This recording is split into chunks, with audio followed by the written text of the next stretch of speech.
Hello mga minahal kong kaibigan followers, good evening. Sana nasa magandang kalagayan kayo. Nandito naman ako mangungulit sa inyo. Magdasal tayo ha. Maraming salamat sa ngalan sa Ama at sa Anak at sa Espiritu Santo. Amen.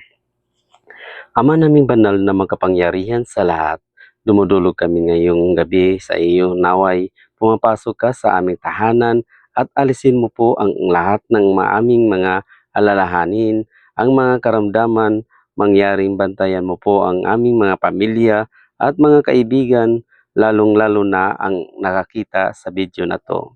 Maraming salamat Panginoon sa walang sawa sa pagtulong sa amin. Bukod doon, binigyan mo po kami ng kapayapaan, pag-ibig at kasiyahan. Idinadalangin mo po namin ito sa pangalan ni Jesus. Amen. Sa ngalan sa Ama at sa Anak at sa Espiritu Santo. Amen. Babay mga minahal kong kaibigan followers. Good evening. Bye-bye.